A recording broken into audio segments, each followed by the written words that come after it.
ಮೈಸೂರು ನಗರಾಭಿವೃದ್ಧಿ ಪ್ರಾಧಿಕಾರದಿಂದ ಮುಖ್ಯಮಂತ್ರಿ ಸಿದ್ದರಾಮಯ್ಯ ಅವರ ಪತ್ನಿಗೆ ನಿವೇಶನಗಳನ್ನು ಹಂಚಿಕೆ ಮಾಡಿರುವ ಪ್ರಕರಣಕ್ಕೆ ಸಂಬಂಧಿಸಿದಂತೆ ವಿಧಾನ ಮಂಡಲದಲ್ಲಿ ಚರ್ಚೆಗೆ ಅವಕಾಶ ಸಿಗದ ಹಿನ್ನೆಲೆಯಲ್ಲಿ ಬಿಜೆಪಿ ಹಾಗೂ ಜೆಡಿಎಸ್ ಶಾಸಕರು ರಾಜ್ಯಪಾಲರನ್ನ ಭೇಟಿ ಮಾಡಿ ದೂರನ್ನ ಸಲ್ಲಿಸಿದ್ದಾರೆ.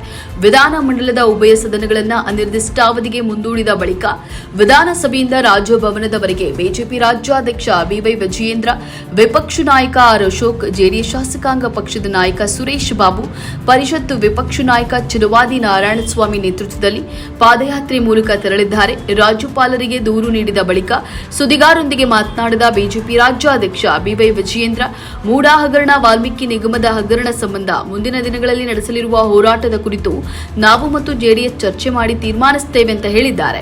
ಕಾಂಗ್ರೆಸ್ನವರು ಇಡಿ ವಿರುದ್ಧ ಧರಣಿ ನಡೆಸಿದ್ದಾರೆ. ಅಲ್ಲದೆ ಇಡಿ ಅಧಿಕಾರಿಗಳ ವಿರುದ್ಧ ಎಫ್ಐಆರ್ ದಾಖಲಿಸಿ ಬೆದರಿಸುವ ತಂತ್ರಗಾರಿಕೆಯನ್ನ ಮಾಡಿದ್ದಾರೆ. ಹೈಕೋರ್ಟ್ ಇಡಿ ಅಧಿಕಾರಿಗಳ ವಿರುದ್ಧದ ಎಫ್ಐಆರ್ಗೆ ತಡೆಯಾಜ್ಞೆಯನ್ನ ಕೊಟ್ಟಿದೆ ಅಂತ ಹೇಳಿದ್ದಾರೆ. ವಾಲ್ಮೀಕಿ ಹಗರಣ ಎಲ್ಲಿ ತಮ್ಮ ಬುಡಕ್ಕೆ ಬರಲಿದೆಯೋ ಎಂದು ಮುಖ್ಯಮಂತ್ರಿ ಹೆದರಿಕೊಂಡಿದ್ದಾರೆ. ಮೂಡಾ ಹಗರಣದಲ್ಲಿ ಸಿದ್ದರಾಮಯ್ಯ ವಿಸ್ತೃತ ಚರ್ಚೆಯನ್ನು ನಡೆಸಿ ವಿಪಕ್ಷಕ್ಕೆ ಸವಾಲು ಹಾಕಲಿದ್ದಾರೆ ಅಂತ ಹೇಳಿ ನಿರೀಕ್ಷೆಯಲ್ಲಿದ್ದೆವು. ಆದರೆ ಅವರು ಪಲಾಯನವಾದ ಮಾಡಿದ್ದಾರೆ ಅಂತ ಹೇಳಿ ವಿಜಯೇಂದ್ರ ಟೀಕಿಸಿದ್ದಾರೆ.